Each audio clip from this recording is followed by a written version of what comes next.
Assalamualaikum warahmatullahi wabarakatuh. Rekan-rekan sekalian, eh, kembali kita berjumpa di Jejak Semesta 65 Channel, dan kita masih mengutipkan sebuah risalah dari Jalaluddin Rumi, ulama besar yang sering kita sudah kutipkan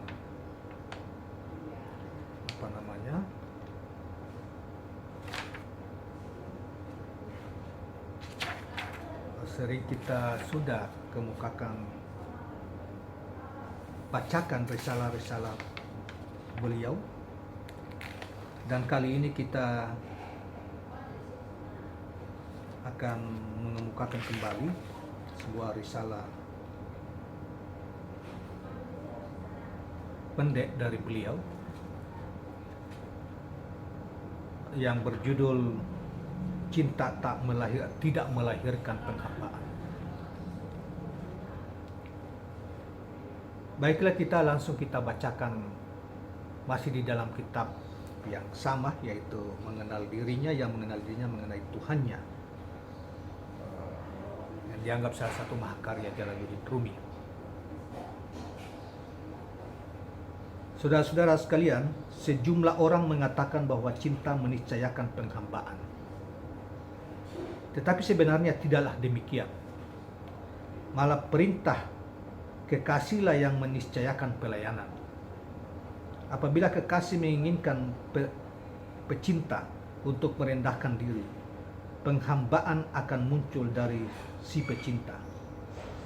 Apabila kekasih tidak menginginkan pembudakan, pecinta akan berhenti dari merendahkan dirinya.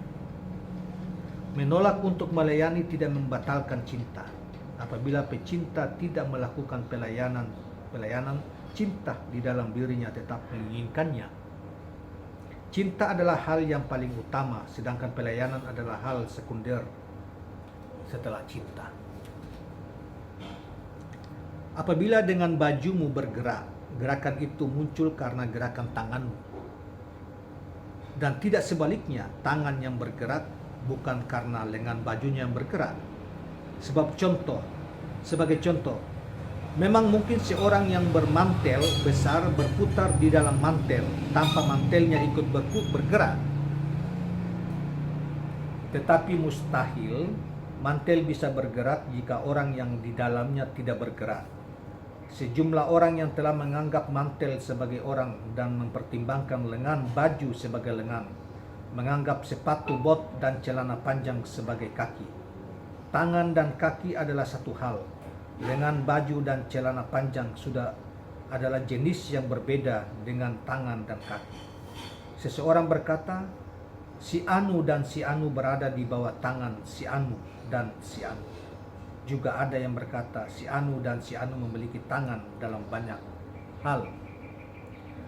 Juga berperkataan, engkau harus tangankan atau mempekerjakan pada si Anu dan si Anu ketika dia berbicara.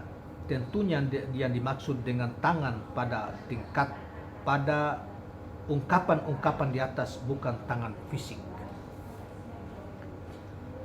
Suatu ketika pangeran datang dan berkumpul dengan kami bersama-sama, kemudian pergi, sama halnya dengan lebah yang mengumpulkan lilin dan madu bersama, kemudian pergi terbang.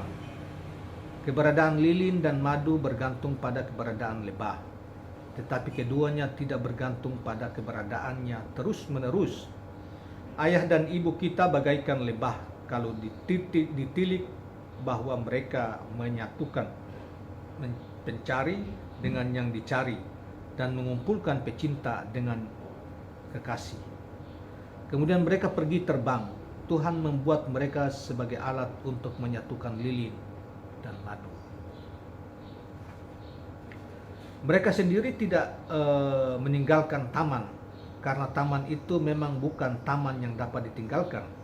Orang hanya dapat pergi dari satu sudut taman ke sudut yang lainnya. Kami bagaikan sarang lebah yang di dalamnya terdapat lilin dan madu, yang dianalogikan sebagai cinta Tuhan.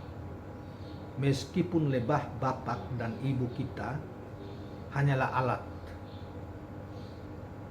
Bahkan bila mereka dididik oleh tukang kebun untuk membangun sarangnya, Tuhan memberikan lebah itu bentuk yang lain. Ketika bekerja keras di sini, mereka mengenakan pakaian yang layak untuk bekerja, untuk kerja keras itu. Ketika pergi ke dunia lain, mereka mengubah pakaian kebesarannya karena di sana dihadapkan dengan tugas yang berbeda. Hal itu berlaku sama bagi seorang siapapun dia. Sebagai contoh, seorang yang pergi ke medan perang, dia mengenakan pakaian perang, mengenakan sabuk kulit pada lengannya, dan kepalanya memakai helm, karena saat itu adalah waktunya untuk berperang. Ketika orang yang sama muncul di dalam suatu perjamuan makan, dia melepaskan seluruh pakaian tentaranya, karena dia berhubungan dengan situasi yang berbeda.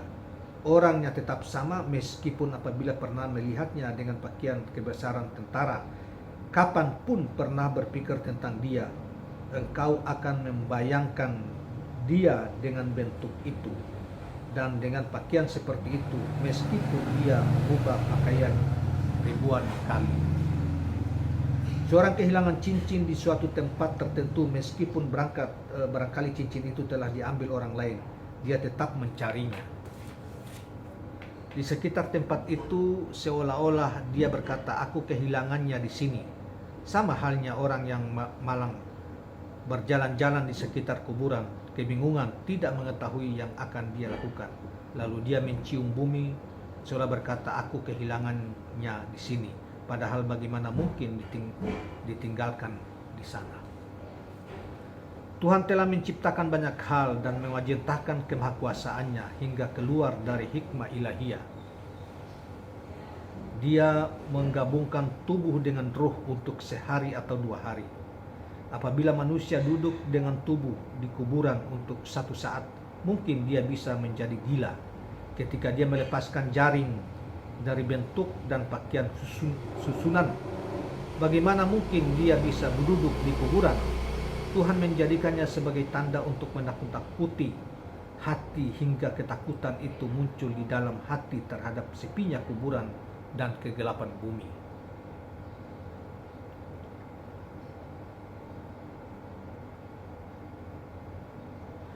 Sebagaimana seorang dalam kafilah yang diserang di suatu tempat terutama akan melemparkan beberapa buah batu pada orang lain sebagai tanda.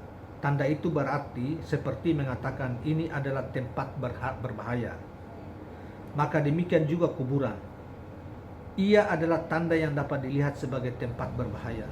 Ketakutan akan berdampak pada setiap orang, tetapi mungkin ketakutan itu tidak terekspresikan keluar. Sebagai contoh, apabila dikatakan si Anu dan si Anu takut padamu, tanpa perbuatan apapun yang terlihat darinya, sehingga rasa kasihan kepadanya muncul dari dalam dirimu. Nah, pada sisi yang lain, jika engkau diberitahu si Anu dan si Anu sama sekali tidak takut kepadamu, kabar ini membuat kamu menyadari bahwa orang itu tak memiliki kehormatan dalam dirinya. Dengan mendengar kabar itu, rasa tidak sayangmu kepadanya akan berkembang. Pelarian ini adalah dampak dari ketakutan. Seluruh dunia berlari, tetapi setiap makhluk berlari sesuai dengan keadaannya. Untuk larinya manusia berbeda dengan larinya tanaman, berbeda pula dengan larinya ruh dan yang lainnya. Pelarian ruh tanpa langkah dan jejak kaki. Lihatlah betapa jauh anggur hijau telah lari mencapai kehitaman anggur masak. Begitu dia berubah manis, dia mencapai jenjang itu, tetapi pelariannya tidak dapat dilihat atau dirasakan. Maka sekali lagi dia meraih jenjang itu, memang nyata bahwa dia telah lari jauh mencapai tempatnya. Itu seperti orang yang menyelam ke dalam air dan tak terlihat oleh orang lain. Ketika tiba-tiba dia telah meletakkan kepalanya keluar air, nyata-nyata bahwa dia pergi ke dalam air dan berpindah dari satu tempat awalnya. Saudara sekalian, demikianlah risalah yang diberi judul cinta tak melahirkan penghambaan, yang juga kita sudah kemukakan tadi, sudah bacakan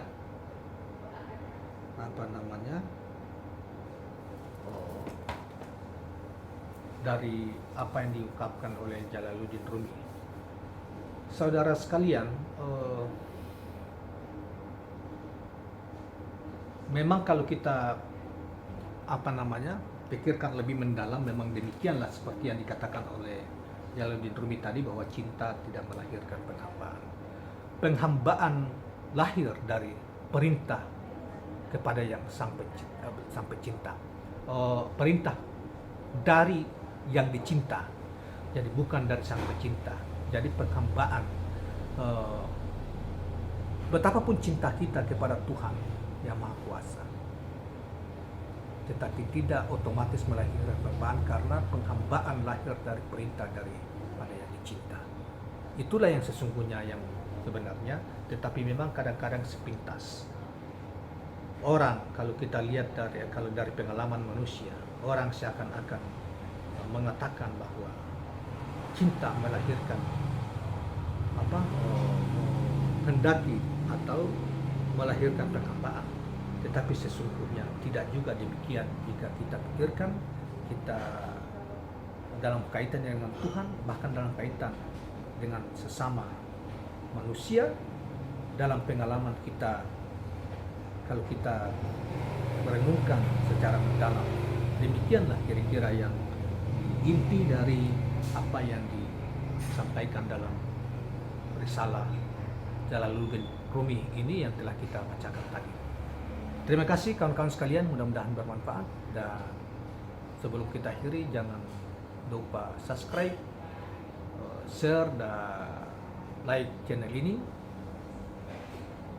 Mudah-mudahan channel ini tetap berkembang dan menjadi suatu petanda untuk kita senantiasa mendapatkan pengetahuan-pengetahuan yang lahir dari channel ini. Terima kasih. Assalamualaikum warahmatullahi wabarakatuh.